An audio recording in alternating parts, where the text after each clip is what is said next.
স্পষ্ট ভাষায় হুঁশিয়ারি করে যায়, কুরআন হাদিসের মধ্যে জিহাদ আর যেই মুজাহিদের কথা বলা হয়েছে, এই জিহাদ এবং মুজাহিদের বিরুদ্ধে যদি কেউ কথা বলে তাদের হাড্ডি গুড্ডি গুড়িয়ে ভারতবর্ষের মধ্যে পাঠিয়ে দেওয়া হবে। ঠিক না বেটে? যে ব্যক্তি ইসলামের বিরুদ্ধে হাত ব্যবহার করবে তার হাতকে গুড়িয়ে দেওয়া হবে। যে ব্যক্তি ইসলামের বিরুদ্ধে তার দিমাগ ব্যবহার করবে দিমাগ গুড়িয়ে দেওয়া হবে। যে ব্যক্তি পাও ইসলামের বিপক্ষে ব্যবহার করবে তার পাও কেটে ফেলা হবে। মুরগি চূড়া শাহরিয়ার কবির যদি ইসলামের বিরুদ্ধে কথা বলে লাথি মারিয়া বাংলাদেশের মাটি ছাড়া করা হবে। আওয়াজ দিয়ে বলো ঠিক না বেটে? আছে না নাই কিছু কুলাঙ্গার? ও রাঙ্গুনিয়ার তৌহিদি জনতারা, তোমরা নাস্তিক মুক্তারদের শিক্ষা দেওয়ার জন্য, তাদের বিরোধিতা করার জন্য একবার 13 সনে তোমরা শাপলা চত্বরে গিয়েছিলে।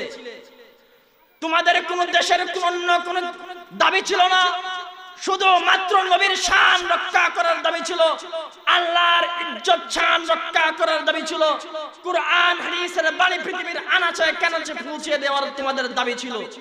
একই প্ল্যাটফর্মে যদি তোমাদের আবার যেতে হয়, আল্লামা শফিকুর রহমান সাহেবের নেতৃত্বে, আল্লামা আহমদ শফির নেতৃত্বে, জুনায়েদ বাবনগরীর নেতৃত্বে যদি তোমাদের রক্ত দিতে হয়, গাম দিতে হয়, পরিশ্রম দিতে হয়, মেহনত দিতে হয়, কে কে নিজের রক্তকে ইসলামের পক্ষে বিসর্জন দিতে প্রস্তুত আছো? দুই হাত তুলে আল্লাহকে দেখায় দাও।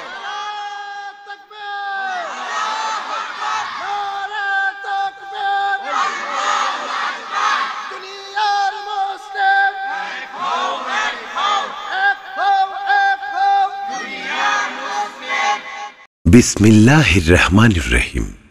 আসসালামু আলাইকুম ওয়া রাহমাতুল্লাহ। আল আমিন ইসলামিক মিডিয়া যুগ শ্রেষ্ঠ হক্কানি উলামায়ে কেরামদের নতুন নতুন আলোচনা পেতে আমাদের চ্যানেলটি এখনই সাবস্ক্রাইব করে সাথে থাকুন। আলহামদুলিল্লাহি ওয়া কাফা ওয়া সালামুন আলা ইবাদিহিল্লাযীনা ইসতাফা। أما بعد فأعوذ بالله من الشيطان الرجيم. بسم الله الرحمن الرحيم. فاسألوا أهل الذكر إن كنتم لا تعلمون. وقال النبي صلى الله عليه وسلم وفروا اللحية وأخفوا الشوارب. وقال الله تعالى في شأن حبيبه آمرا ومخبرا إن الله وملائكته يصلون على النبي يا أيها الذين آمنوا صلوا عليه وسلموا تسليما. اللهم صل على محمد وعلى آل محمد كما صليت على إبراهيم وعلى آل إبراهيم إنك حميد مجيد. اللهم بارك على محمد وعلى آل محمد كما باركت على إبراهيم وعلى آل إبراهيم إنك حميد مجيد. عشق में डूबा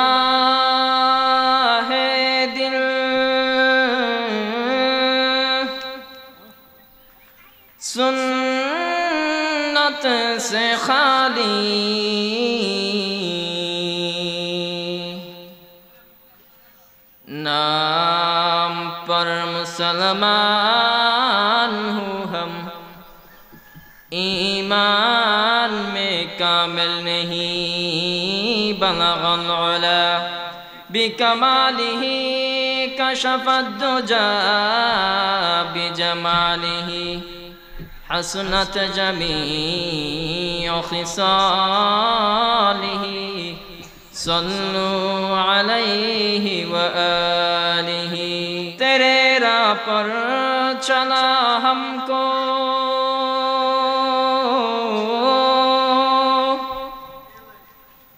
ऐ मेरे रब्बी, वज़ा करो हम रहम पर, दालीन से नहीं। बलगल उला बिकमालिही कशफद्दुजा बिजमालिही हसनत जमीअ खिसालिही सल्लु अलैहि व आलिही। ला इलाहा इल्लल्लाह, ला इलाहा इल्लल्लाह, ला इलाहा इल्लल्लाह, ला इलाहा। जुरे जुरे ला इलाहा इल्लल्लाह, ला इलाहा इल्लल्लाह, ला इलाहा इल्लल्लाह, ला इलाहा इल्लल्लाह, ला इलाहा इल्लल्लाह, ला इलाहा इल्लल्लाह, ला इलाहा इल्लल्लाह, ला इलाहा इल्लल्लाह मुहम्मदुर রাসূলুল্লাহ। আল্লাহ পাক রব্বুল আলামিনের লক্ষ কোটি অজস্র অসংখ্য শুকরিয়া আদায় করছি। প্রশস্ত জমিন, বিশাল বড় আসমানের মালিক, হাজার কোটি মানুষদের মধ্য থেকে বাছাই করে নির্ণয় করে একজন খাঁটি আশিক রাসূলকে পৃথিবীর বুকের সর্বোৎকৃষ্টতম জায়গা মাহফিল নামক প্রান্তরে আমাদের আশার বসার কিছু কথা শোনার তৌফিক দিয়েছেন। সেজন্য আমরা সবাই প্রশস্ত কণ্ঠে রব্বুল আলামিনের শুকরিয়া আদায় করি, বলি আলহামদুলিল্লাহ। আমাদের চাইতে সুস্থ সবল মোটা তাজা মানুষের অভাব নেই। শত কোটি টাকার মালিক কিন্তু খাবার খাইতে পারে না। আল্লাহ ডায়াবেটিস ব্যারাম ঢুকিয়ে দিয়েছে ভিতরে, রাত্রে তার রুটি খেয়ে থাকতে হয়। দেখতে চাঁদের চাইতেও সুন্দর যুবক হুন্ডা বাইক অ্যাক্সিডেন্ট করে পা হারিয়ে ফেলেছে, সেন্সলেস হয়ে গেছে, আকল হারিয়ে ফেলেছে। প্রেসিডেন্টের ঘরে জন্ম, বিশাল বড় মাথা আল্লাহ তাকে দিয়েছে, তরমুজের চাইতেও বড়, কিন্তু ভিতরে আকল দেয় নাই। সুন্দর স্বাস্থ্যবান বলিষ্ঠ কর্মঠ হাজার লক্ষ মানুষ পৃথিবীর বুকে আছে। আল্লাহ পাক রব্বুল আলামিন তার শরীরের ভিতরে ক্যান্সার নামক রোগ ঢুকাই দিয়া হাসপাতাল নামক বেড়ে শায়িত করে রেখেছে। আমরা কালো হতে পারি, আমরা কুৎসিত হতে পারি, আমরা নগণ্য বংশে জন্মগ্রহণ করেছি, এমনটা হতে পারি। আল্লাহ পাক রব্বুল আলামিন আমাদেরকে যে নিয়ামত দিয়েছে, আমরা রিচার্জ করলে খুঁজে দেখলে দেখা যায় অনেক রাজার ঘরের মধ্যে সেই নিয়ামত আল্লাহ দেন নাই, ঠিক না বেটি?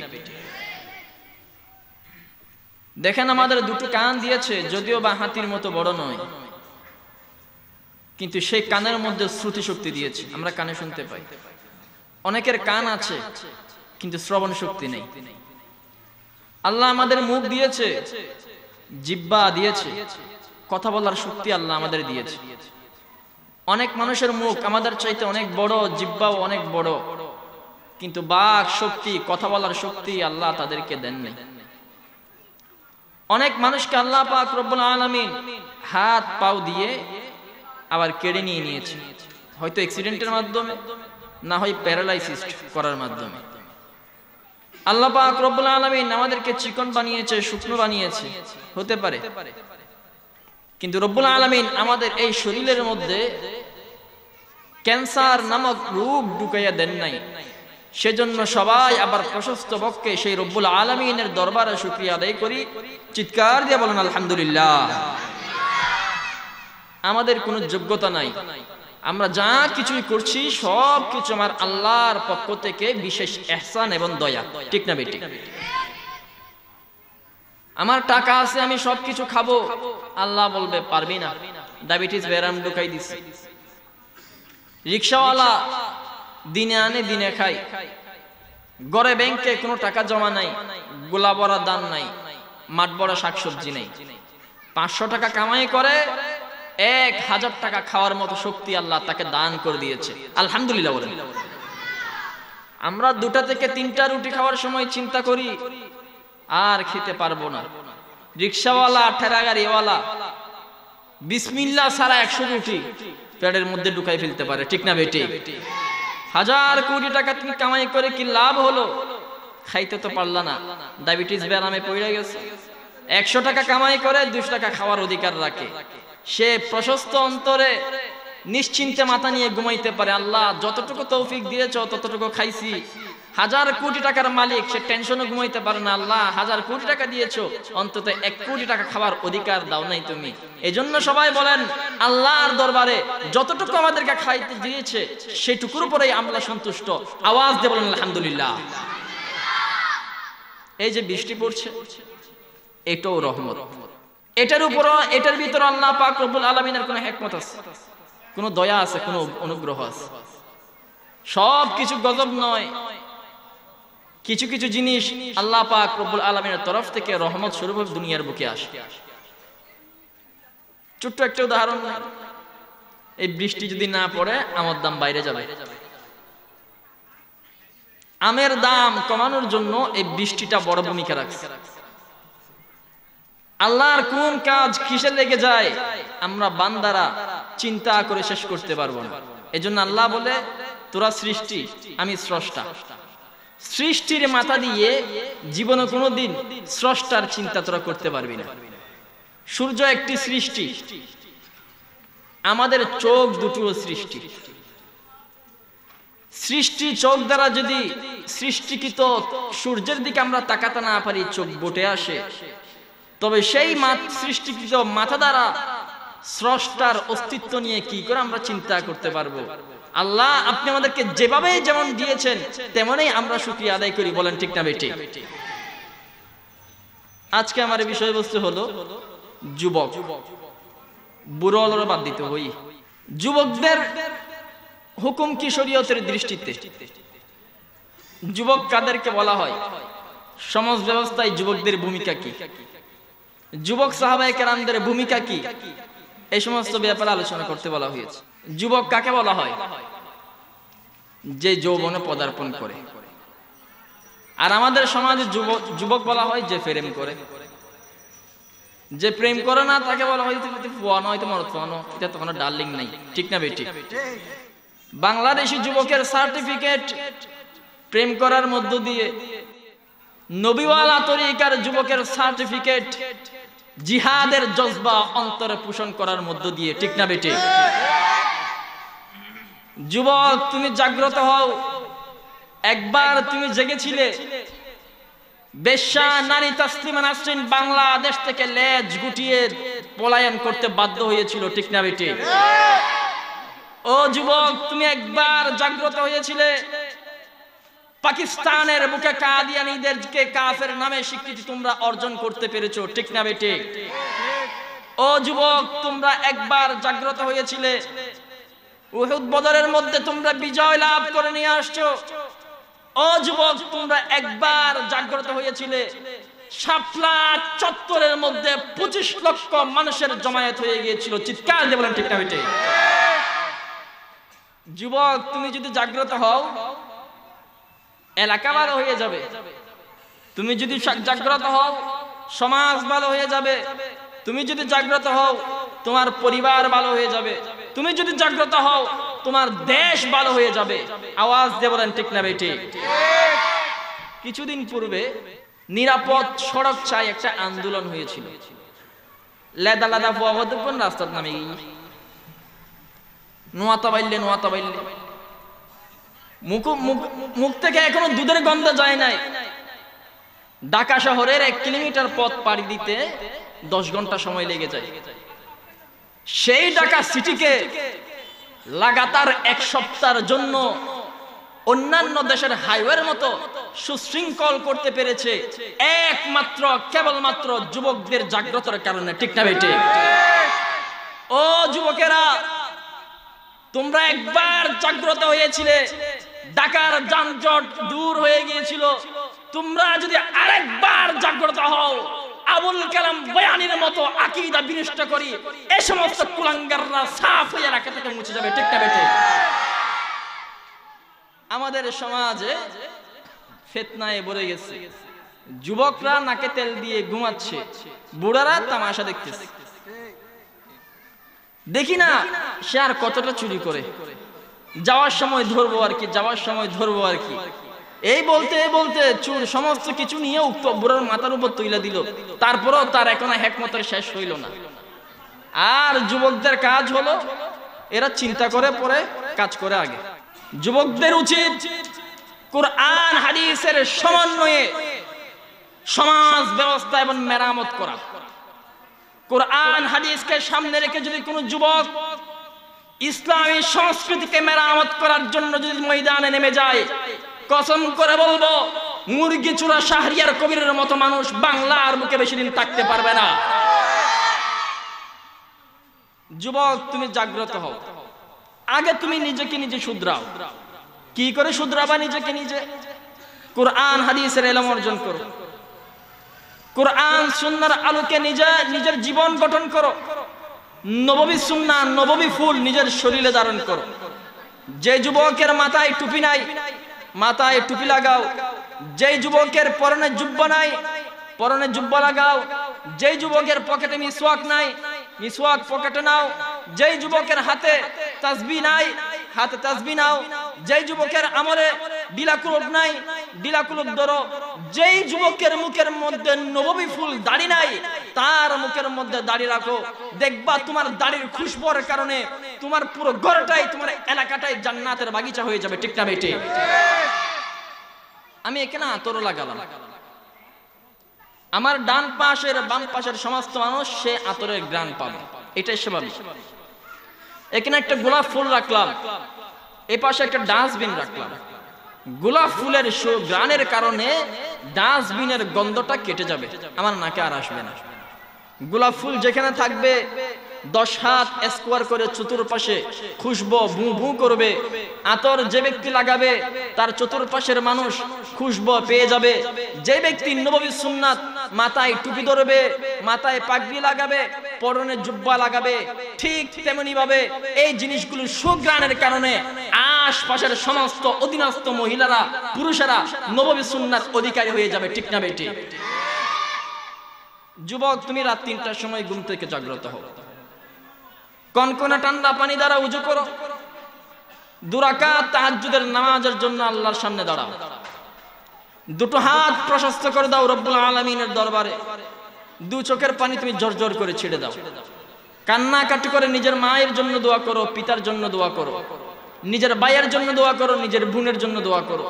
তোমার এই কান্নার শব্দ তোমার ভাইয়ের কানে একদিন যাবে, দ্বিতীয় দিন যাবে, তৃতীয় দিন যাবে, চতুর্থ দিন যাবে, পঞ্চম দিন যাবে। এরপর সে ভাবতে থাকবে, হায়রে আমি যে মায়ের গর্ভ থেকে আসছি, আমার ভাই তো সেই মায়ের গর্ভ থেকে আসছে। আমার ভাই যে মায়ের জন্য দোয়া করতেছে, আমিও তো সে মায়ের সন্তান। সে দোয়া করতে পারলে আমি কেন পারবো না? সে তো জান্নাত কামাই করে ফেলতেছে, আমি কি করতেছি? দেখা যাবে ষষ্ঠ দিনের দিন তোমার আগে তোমার কোরআন শরীফের তেলাওয়াতটা তার জন্য অ্যালার্ম ঘড়ির কাজ করে দিবে। চিৎকার দিয়ে বলেন সুবহানাল্লাহ। অর্থাৎ তুমি যদি জাগ্রত হও, তোমার বায়ে জাগ্রত হবে, সর্বোচ্চ 1 সপ্তাহ। তুমি যদি সুন্নতের অধিকারী হও, তোমার পরিবারের সবাই সুন্নতের অধিকারী হয়ে যাবে। তুমি যদি ভালো হও, তোমার অধীনস্থ মহিলা যেগুলো আছে সেগুলো ভালো হয়ে যাবে, তোমার ছোট ভাই তোমার ছোট বোন ভালো হয়ে যাবে, তোমার আত্মীয় স্বজন ভালো হয়ে যাবে। যে ফ্যামিলির কর্তা ভালো হয় সেই ফ্যামিলির 10 জন মানুষ ভালো হয়, যে ফ্যামিলির 10 জন মানুষ ভালো হয় সেই 10 জন মানুষের সাথে যাদের সম্পর্ক রয়েছে অন্য 10টি ফ্যামিলি, 10টি ফ্যামিলির মানুষ ভালো হয়ে যায়। যে এলাকায় 10টি ফ্যামিলি ভালো হয়, এই 10টি ফ্যামিলির কারণে একটি গ্রাম ভালো হয়ে যাবে, একটি গ্রামের সুগ্রামের কারণে একটি ইউনিয়ন ভালো হয়ে যাবে, একটি ইউনিয়নের সুন্নতের আমলের কারণে একটি থানা ভালো হয়ে যাবে, একটি থানা ভালো হয়ে যাওয়ার কারণে একটি বিভাগ ভালো হয়ে যাবে, একটি বিভাগ ভালো হয়ে যাওয়ার কারণে একটি দেশ ভালো হবে, একটি দেশ ভালো হয়ে গেলে পুরো দুনিয়াটাই জান্নাতের আলা বাগিচা হয়ে যাবে। চিৎকার দিয়ে বলুন সুবহানাল্লাহ। আগে তোমাকে ভালো হতে হবে, আগে আমি ভালো, আমার সাথে যাদের সম্পর্ক তারাও ভালো। যেহেতু আমি ভালো, আমার সাথে যাদের বন্ধুত্বায় থাকবে তারাও ভালো। আমি ভালো মানুষ হয়ে বাটপারের সাথে বন্ধুত্বাই করব না, আমি ভালো মানুষ হয়ে চিটার ইয়াবা ফেন্সিল খুরির সাথে ভালো বন্ধুত্বাই করব না। তো আমি যখন দেখি তো 10 জন বন্ধু রেখেছি, 10 জনেই ভালো, সে 10 জন আবার অন্য 10 জনকে বন্ধু বানাবে, তারাও ভালো। তাদের মধ্যে নবীওয়ালা তরিকার কন্ট্রাক্টরে ডুববে, দেখা যাবে পুরো এলাকার মধ্যে নবীওয়ালা তরিকার জান্নাতের বাগিচা বনে গেছে। চিৎকার দিয়ে বলুন সুবহানাল্লাহ। সবচাইতে বড় ফিতনা যুবকদের মনে কুমন্ত্রণা ঢুকিয়ে দেয়া। একজন সাহিত্যিক লেখক বলেন, জাতিকে ধ্বংস করার জন্য 2টি কাজ করা। একটা জাতিকে দীর্ঘমেয়াদী ধ্বংস করার জন্য মুসলমান থেকেও অমুসলমান নাম ধারণ করিয়ে দেওয়ার জন্য 2টি কাজ করা। প্রথম নাম্বার, যুবকদের ব্রেন ওয়াশ করে ফেলো। দ্বিতীয় নাম্বার, মহিলাদেরকে ফিল্ম, সিরিয়াল, প্রচলিত সমাজের এই সমস্ত সংস্কৃতিগুলো তাদের অন্তরে, তাদের দেমাগে সেট করে দাও। যে জাতির মহিলারা বেপরদায় চলবে, যে জাতির যুবকেরা প্রেম প্রীতিকে ভালোবাসাকে বেপরদা মান্যার সাথে পার্কে গিয়ে বুড়োটাকে স্বর্গীয় প্রেম বলে আখ্যা দেবে, আমি তো বলবো সেই জাতির কপালে কোনোদিন ভালো আসতে পারে না। ঠিক না বেটি? জাতির মধ্যে এখন ঢুকিয়ে দিয়েছে জিহাদ মানে সন্ত্রাস। যুবকরা এখন বুঝে জিহাদ মানে সন্ত্রাস। সারা দুনিয়ার মানুষ সন্ত্রাসগিরি করবে, বলা হয় যেগুলো সন্ত্রাসগিরি নয়।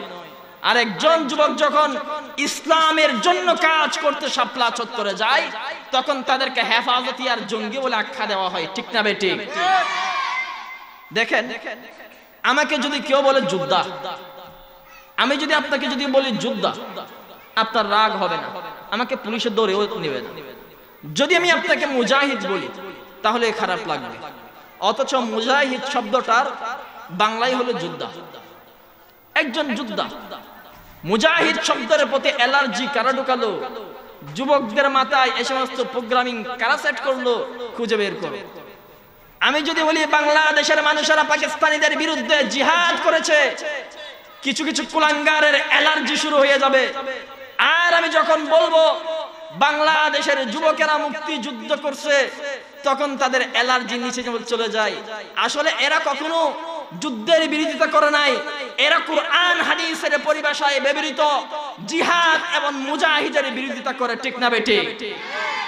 স্পষ্ট ভাষায় হুঁশিয়ারি করে যায়, কুরআন হাদিসের মধ্যে জিহাদ আর যে মুজাহিদের কথা বলা হয়েছে, এই জিহাদ এবং মুজাহিদের বিরুদ্ধে যদি কেউ কথা বলে, তাদের হাড্ডি গুড্ডি গুড়িয়ে ভারতবর্ষের মধ্যে পাঠিয়ে দেওয়া হবে। ঠিক না বেটি? যে ব্যক্তি ইসলামের বিরুদ্ধে হাত ব্যবহার করবে, তার হাতকে গুড়িয়ে দেওয়া হবে। যে ব্যক্তি ইসলামের বিরুদ্ধে তার দিমাগ ব্যবহার করবে, দিমাগ গুড়িয়ে দেওয়া হবে।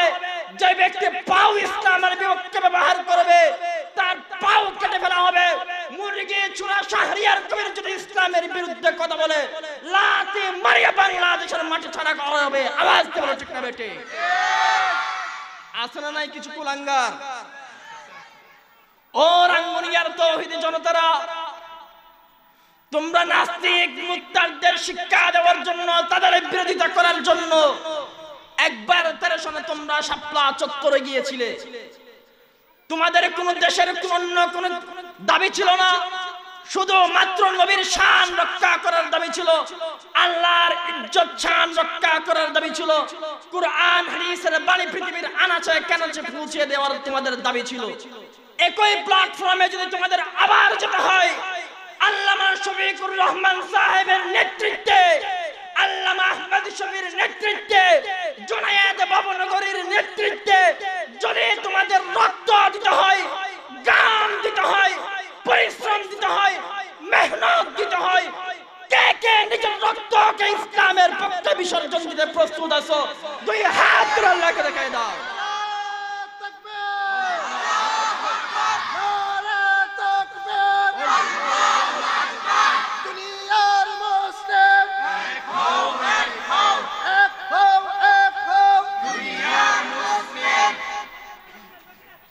যুবক, তুমি যদি জাগ্রত হও, 71 সনে তোমরা যেভাবে বাংলাদেশকে বিজয় এনে দিয়েছিলে, ঠিক তেমনি আরেকবার তুমি বিজয় বাংলাদেশকে উপহার দিতে পারবা। যুবক, তুমি যদি জাগ্রত হও, 52 সালে তোমরা যেমন রক্ত দিয়ে বাংলা ভাষাকে বাংলার করেছো, আবারও তুমি ইসলামকে নবী মুহাম্মদের মতো করতে পারবা, আমাদের জন্য করতে পারবা। যুবক, তুমি যদি জাগ্রত হও, তাসলিমা নাসরিন বেশ্যা মহিলাকে যেমন বাগিয়েছো, তুমি যদি আবার জাগ্রত হও, মুরগি চোরা শাহরিয়ার কবিরকে তোমরা বাগাতে পারবা, ঠিক না বেটে? ও যুবক, তুমি যদি জাগ্রত হও, বাংলার সমস্ত মানুষ এক হওয়া লাগবে না, শুধুমাত্র যুবক যদি এক হয়, বাংলাদেশের সমস্ত রাফেজি, খারেজি, আহলে হাদিস, আহলে বেদাত, মাজারবন্দি, ভান্ডারি, সমস্ত বাতিলরা শিয়ালের মতো গর্তে পলায়ন করতে বাধ্য হবে, ঠিক না বেটে? শুধু তোমার পরিবর্তনের অভাব। তুমি পরিবর্তন হও, অপরজনকে ইসলাহ করবা, এই নিয়ত পরে করবা, আগে নিজে ইসলাহ হও। টুপি আগে তোমার ধরতে হবে, পরে অপরজনকে টুপি রাখার আদেশ করতে পারবা। দাড়ি আগে নিজের রাখতে হবে, তবে অপরজনকে দাড়ি রাখার আদেশ করতে পারবা। নববী তরিকার কন্ট্রাক্টর নিজে আগে নেবে, পরে অপরজনকে নেওয়ার আদেশ করতে পারবা, এর আগে পারবা না, ঠিক না বেটি? রাসূলুল্লাহ সাল্লাল্লাহু আলাইহি ওয়াসাল্লাম বলেন,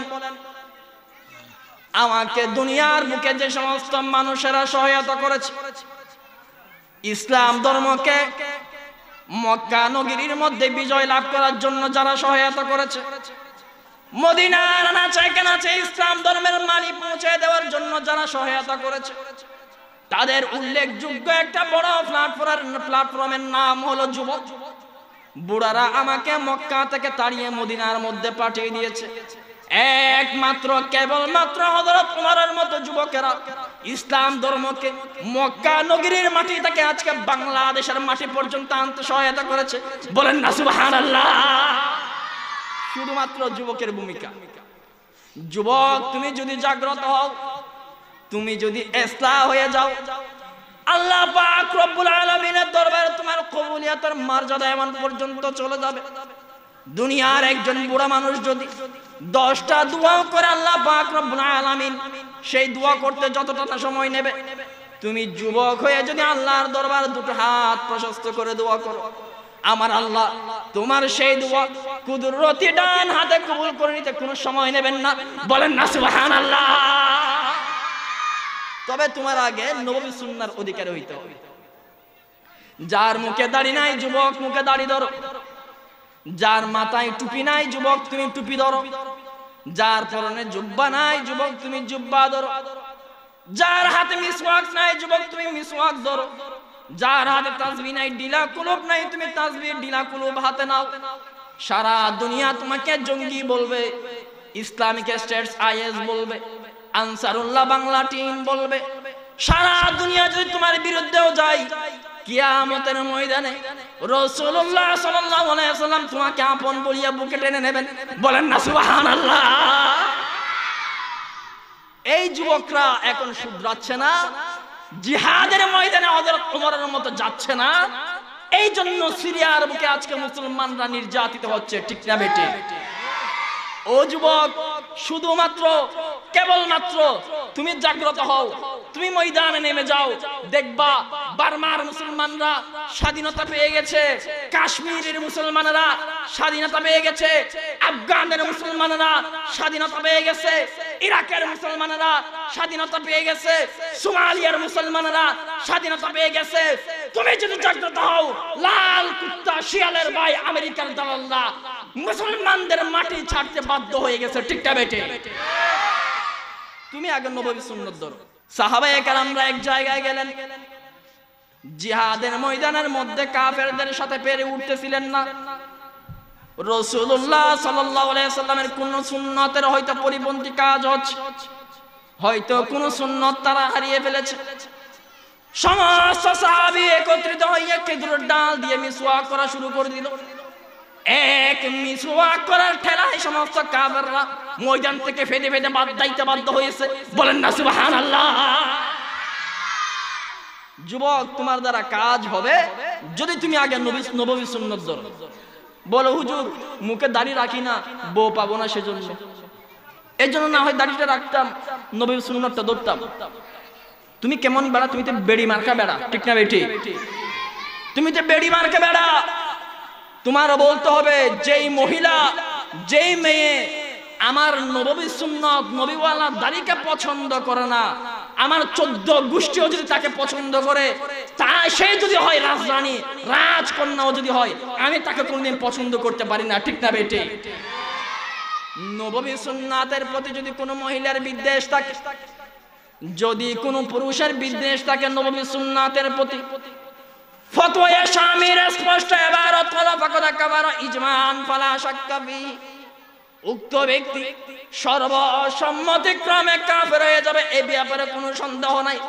যদি কেউ সন্দেহ করে তার ঈমানও চলে যাবে। বলেন না নাউযুবিল্লাহ। মিশকাত শরীফের বর্ণনা, ক্বালা নবী সাল্লাল্লাহু আলাইহি ওয়াসাল্লাম খালিফুল মুশরিকিন, ও আমার উম্মতের বান্দাবাদীরা, ও আমার উম্মতের বান্দারা, তোমরা আমি নবী রাসূলের সুন্নতে দাড়ি ধারণ করো। ওয়াফিরু আল-লিহিয়া, তোমরা তোমাদের দাড়িগুলো লম্বা করো। কাফের মুশরিকদের সাথে তোমরা বিরোধিতা করো, তাদের বিরোধিতা করো। তাদের বিরোধিতা করার মানে হলো মারামারি নয়, হাড়াহাড়ি নয়, ফাড়াফাড়ি নয়। কাফের মুশরিকদের সাথে বিরোধিতা করার মানে হলো তারা মুখের মধ্যে দাড়ি রাখে না, তোমরা দাড়ি রেখে দাও। তারা মুখের মধ্যে হিনুট রাখের চাইতে বড় মুছ রাখে, তোমরা মুছগুলো কেটে ফেলে দাও। সারা দুনিয়া দাড়ি রাখার কারণে তোমাকে ইসলামিক এক্সারসাইজ বলবে, রাসূলুল্লাহ তোমাকে খাটিয়ে আশিক রাসূল বলিয়া বুকে টেনে নেবে। বলেন না সুবহানাল্লাহ।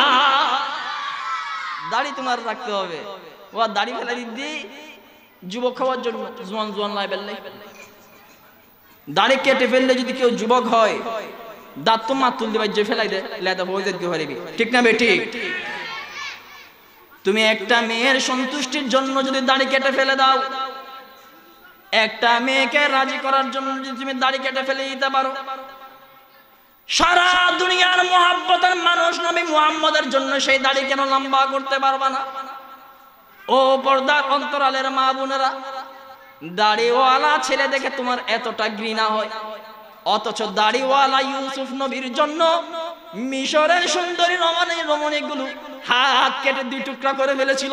বলেন না সুবহানাল্লাহ। ও মা, ও বোন, তুমি দাড়িওয়ালা ছেলে এত পছন্দ করো, অথচ দাড়িওয়ালা নবী ইউসুফ আলাইহিস সালামের কি মর্যাদা আল্লাহ দিয়েছে। মিশরের সুন্দরী রমণীগুলো এক কাতারে দাঁড় হইয়া ইউসুফ নবীর সৌন্দর্য অবলোকন করবে, দেখবে হাতে একটা লেবু দিয়েছে, লেবুগুলো কাটবে ইউসুফ আলাইহিস সালামকে দেখে দেখে। ইউসুফ আলাইহিস সালামের দিক থেকে দৃষ্টি সরল না, লেবু কাটার সাথে সাথে নিজের হাত শুদ্ধ কেটে ফেলেছে। চিৎকার দিবেন সুবহানাল্লাহ। আল্লাহ পাক রব্বুল আলামিন পৃথিবীর বুকে এক একজন নবীকে এক এক জায়গায় পাঠিয়েছে, এক একজন নবীর মুখের ভাষা এক এক রকম করে দিয়েছে, এক একজন নবীর উপরে এক এক রকম কিতাব নাজিল করে দিয়েছে, এক একজন নবীর উপরে এক একটা দায়িত্ব আল্লাহ অর্পণ করে দিয়েছে। আল্লাহ পাক রব্বুল আলামিন এক একজন নবীকে এক এক জায়গায় পাঠিয়ে কার্যক্রম ভিন্ন ভিন্ন ভিন্ন ভিন্ন করে দিয়েছে। সমস্ত নবীদের জন্য মুখের মধ্যে একটা জিনিস কমন করে দিয়েছে। সেই জিনিসটা হলো আদম থেকে নিয়ে বিশ্ব নবী পর্যন্ত প্রত্যেকটা নবীর মুখে লম্বা লম্বা সুন্নতি দাড়ি আল্লাহ পাক রব্বুল আলামিন লাগিয়ে দিয়েছে। বলেন না সুবহানাল্লাহ। কেউ কেউ বলে এটা সুন্নত, এটা সুন্নতে মুআক্কাদা, কেটে ফেলে দিলে কোনো সমস্যা নাই। 20 হাত দূর থেকে দাড়ি দেখা গেলে দাড়ি আছে বলে এরকম হুকুম আদায় হয়ে যাবে। এই মুফতি মধুসূদন থেকে লেখাপড়া করছে, ঠিক না বেটি? এগুলোর উস্তাদের নাম অরিপদ, এগুলোর উস্তাদের নাম আল্লামা আহমদ শফি। দাড়িকে 3 ভাগে ভাগ করতে হবে। একটা ভাগ এই ভাগ, একটা ভাগ বাম পাশের ভাগ, একটা ভাগ নিচের ভাগে। 1 মুষ্টি পরিমাণ দাড়ি রাখতে হবে। এর পরেরগুলো যদি তুমি কাটতে চাও কাটতে পারো। এর ভিতরে যদি কেউ দাড়ি কেটে ছোট করে ফেলতে চায়, তবে একেবারে কেটে ফেললে যেই গুনাহ দাড়ি 1 মুষ্টির ভিতরে ছোট থাকলো সেই গুনাহ। বলেন না নাউযুবিল্লাহ। আমাকে আমার ভাই মারবে আমার ঘরের ভিতরে, মারুক, ব্যথাটা অন্তর অন্তর থাকবে। আপনারা জানবেন না, আপনাদের কাছে আমি আব্দুল কাদের জিলানী ছোট ভাই, বহুত সম্মান আমার। এখন যখন আপনারা জানলেন যে আমাকে আমার ছোট ভাই মারছে, তখন আপনি বলবেন গড়ে ঠিক নাই, আর কি ঠিক করিব? রাসূলুল্লাহ সাল্লাল্লাহু আলাইহি সাল্লাম বলেন, ও আমার উম্মত, তুই আমাকে মারবি মার, আমাকে কাটবি কাট, কোনো সমস্যা নাই। আমি রাসূলের দাড়ি মোবারককে তুই নিজে কাটবি কাট, কোনো সমস্যা নাই। আমার দাড়ির প্রতি তোর এত বিদ্বেষ কেন, এত হিংসা কেন, এত শত্রুতামি কেন? তুই মুসলমান হইয়া সেই দাড়ি না কাইটা নাপিতের ছেলে, কাফেরের ছেলে, নাপিতের দোকানে গইয়া অপর কাফের ছেলের হাত দিয়ে, বাম হাত দিয়ে সেই দাড়ি কেমনে কাটো? কিতাবের মধ্যে আসছে, যদি কোনো ব্যক্তি নখ কেটে ফেলে, চুল ছোট করে ফেলে, গা থেকে যদি কোনো অংশ কষে পড়ে যায়, দাঁত পড়ে যায়, এগুলো তোমরা দাফন করে দাও, যাতে করে অসম্মানী না হয় মানব অঙ্গের সাথে।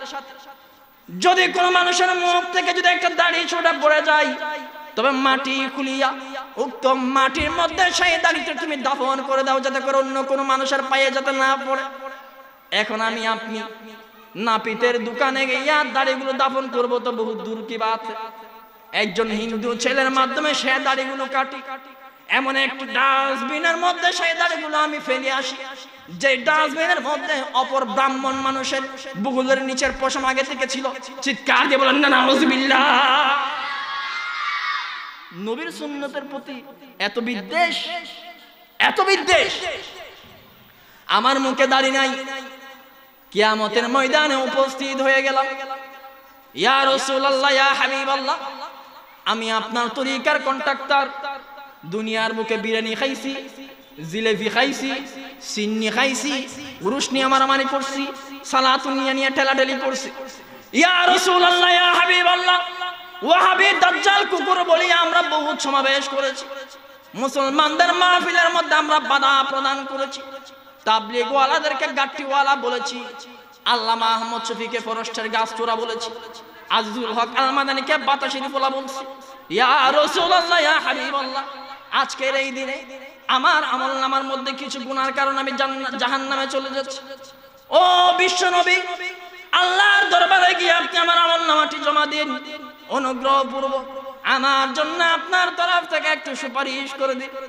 বিশ্ব নবী আমার দিকে তাকাবে, দেখা গেল আমার মুখে দাড়ি নাই, তখন বিশ্ব নবী আমাকে বলবে, তুই হত্যু নাই সুযোগ তোর তাই নসিনি, কেননা আমার উম্মতের প্রত্যেকটা উম্মতের মুখের মধ্যে সুন্নতি দাড়ি থাকবে, প্রত্যেক উম্মতের এক একটা লক্ষণ থাকবে, আর আমার নবীর উম্মতের সবচাইতে বড় লক্ষণ হলো মুখের মধ্যে লম্বা লম্বা দাড়ি থাকা। আওয়াজ দিয়ে বলেন না ঠিক না বেটি? তাফসীরে রুহুল মাআনির মধ্যে আসছে, একজন মুসলমান ব্যক্তির একটি সুন্নতি দাড়ির আলো এত বেশি হবে, আকাশের সূর্যের আলো যত বেশি। কিয়ামতের ময়দানে এক একজন মানুষের সুন্নতি দাড়ির আলো আকাশের 50,000 তারকারাজি সূর্যের আলোর চাইতেও বেশি হবে। বলেন না সুবহানাল্লাহ। আপনি যাবেন রাসূলুল্লাহর সামনে, ইয়া রাসূলুল্লাহ ইয়া হাবিবাল্লাহ, দেখেন আমার মুখে দাড়ি আছে লম্বা লম্বা, এই দাড়ি আমাকে বাদ দেয় নাই, পানি দেয় নাই, টাকা দেয় নাই, পয়সা দেয় নাই, সুন্দরী বউ আমার ঘরে দেয় নাই। ইয়া রাসূলুল্লাহ ইয়া হাবিবাল্লাহ, এই দাড়ি রাখার কারণে আমাকে ওয়াহাবি, দাজ্জাল, কুকুর, বিড়াই বলছে, আমাকে ইসলামিক স্টেট, আইএস বলছে, জঙ্গি বলেছে। এত অপবাদ দেওয়ার কারণেও আমি এই দাড়িগুলো কেটে ফেলে দিই না। ইয়া রাসূলুল্লাহ, অনুগ্রহপূর্বক আজকে আমার জন্য আপনি একটু সুপারিশ করে দেন।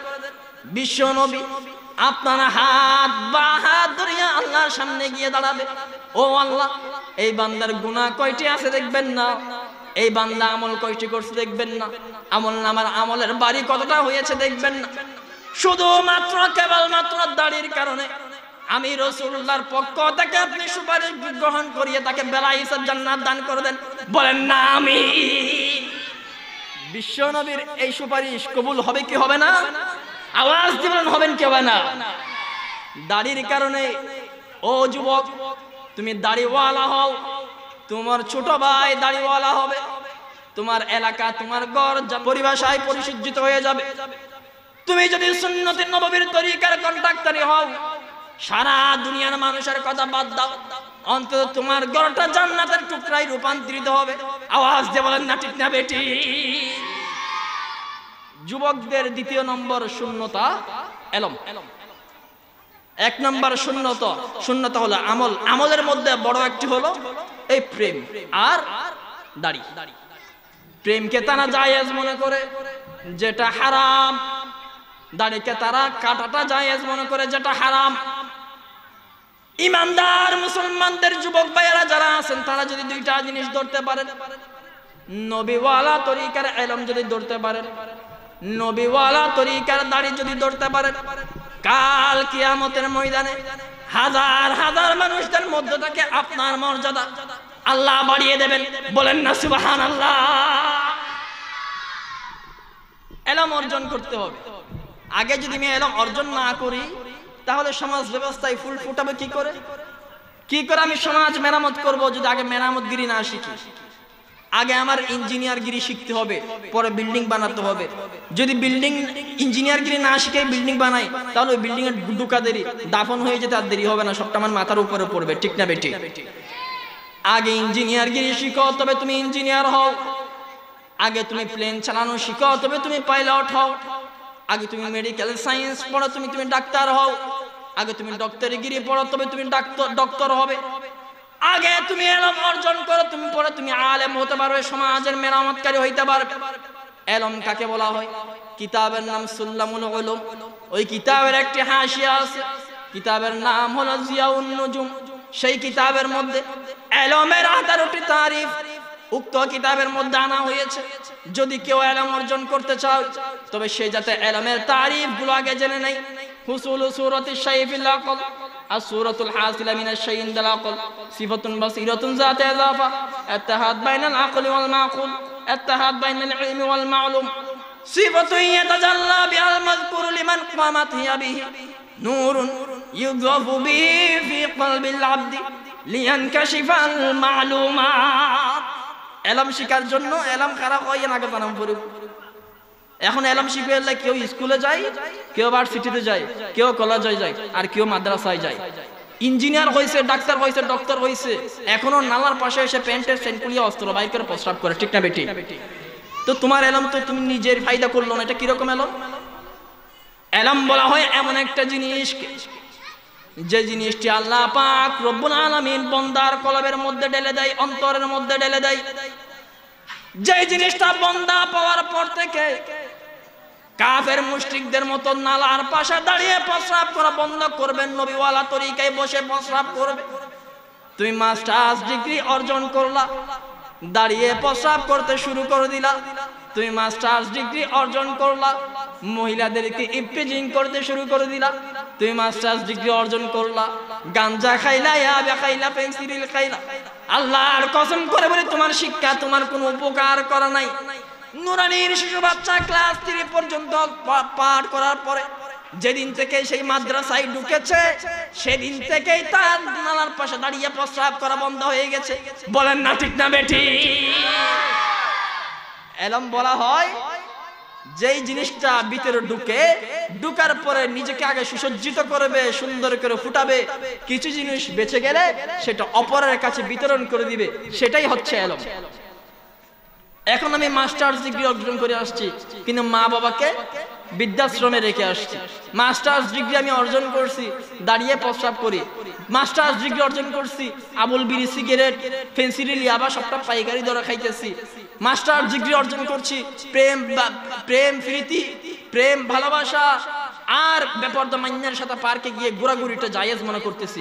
আমি তো বলবো এটা কখনোই এলম না। এলম বলা হয় ওইটা যেটা সত্য এবং মিথ্যার মধ্যে ফরক সৃষ্টি করতে পারে, কোনটা সত্য এবং কোনটা মিথ্যা বাছাই করার জন্য মানুষের বিবেক বোধ জাগ্রত করতে পারে, সেটাই হলো এলম। ঠিক না বেটি?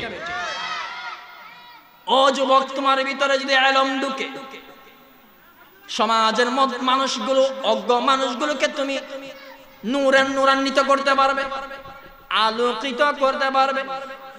যদি তুমি এলম যদি তোমার ভিতরে না থাকে, তবে তুমি জাহেল, এক মূর্খ নিজে হবা। অপরজন ব্যক্তিকে যদি তুমি শিক্ষা দিতে যাও, তবে এই ব্যক্তিও জাহেলে রূপান্তরিত হবে। আওয়াজ দিয়ে বলেন না ঠিক না বেটি? যুবক, তোমার দুইটি কাজ, নববী ইলম অর্জন করা, সে ইলম অনুযায়ী আমলটা করা। নিজে আমল করো, আজকে থেকে শুরু করো। আমি দাড়ি রাখবো, যেই মেয়ে আমার দাড়িকে পছন্দ করবে না, সেই মেয়েকে আমি পছন্দ করব না। বিবাহ করার তো বহুত দূরের কথা, এই নিয়ত করো, দেখবা আল্লাহ পাক রব্বুল আলামিন তোমার ঘরের ভিতরে জান্নাতের হুর পরি পাঠাই দিবে। আওয়াজ দিয়ে বলেন ঠিক না বেটি? এখন যুবকরা দাড়ি খাড়ি মিলাত মাই ফলল্লাই, মাইয়া ফলতে বেশি খারাপ তো এনে দশাই হলই। আর অরিপদ মধুসূদনের মতো স্যারাওয়ালা দাড়িওয়ালা পোয়ালিন বেশি পছন্দ করে। ঠিক না বেটি?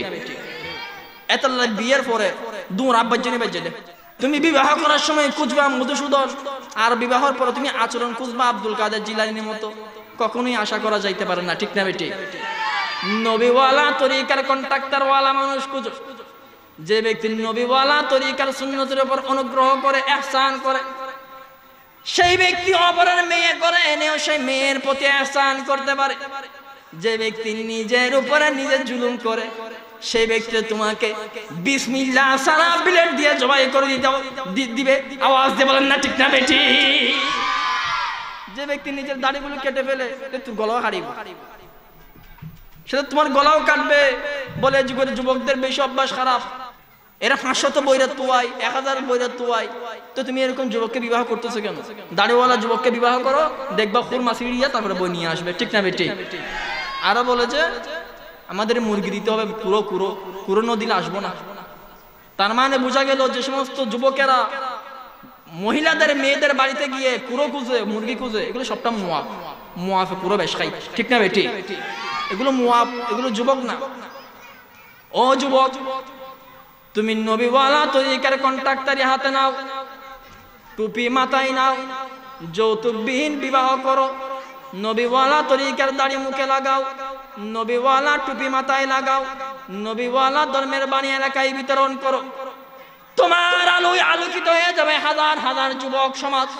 দেখবে কাল কিয়ামতের ময়দানে যদি ভাগ্যক্রমে তোমার যদি জাহান্নামের ফয়সালা হয়ে যায়, তোমার কারণে যদি কেউ জান্নাতে হয়ে যাওয়ার চান্স থাকে, ওই ব্যক্তি তোমাকে ফেলে কিয়ামতের ময়দান থেকে কখনো জান্নাতের চৌকাঠ পার হবে না। ও আল্লাহ, আজকে আমি জান্নাতি হয়েছি ওই যুবকের কারণে, আজকে আমি জান্নাতি হয়েছি ওই যুবকের কারণে, আজকে আমি জান্নাতি হয়েছি, আজকে আমি এই দুনিয়ার মুখ থেকে এত গুনাহ আমল নিয়ে এই জায়গায় আসতে পেরেছি ওই যুবকের কারণে। ও আল্লাহ, আমাকে স্পেশাল একটা পাওয়ার দিন, অন্তত আমার সুপারিশের কারণে ওই যুবককে আমার হাতে হাত রেখে জান্নাতে যাওয়ার তৌফিক দিয়ে দিন। বলেন না আমিন? আল্লাহ কবুল করে নেবে। একমাত্র শুধুমাত্র নবীওয়ালা তরিকার কন্ট্রাক্টরের অধিকারী হইতে হবে। আগামী বছর এই মাহফিলে লম্বা লম্বা দাড়ি নিয়ে কে কে উপস্থিত হবেন? বাটপারের নিয়ত না, খাঁটি ঈমান নিয়ে বলেন তো হাত তুলে। আল্লাহ পাক রব্বুল আলামিন কবুল করেন। ওয়া মা তৌফিক ইল্লা বিল্লাহ ওয়া আখিরু দাওয়ানা আলহামদুলিল্লাহি রাব্বিল আলামিন। আসসালামু আলাইকুম ওয়া রাহমাতুল্লাহি ওয়া বারাকাতুহু।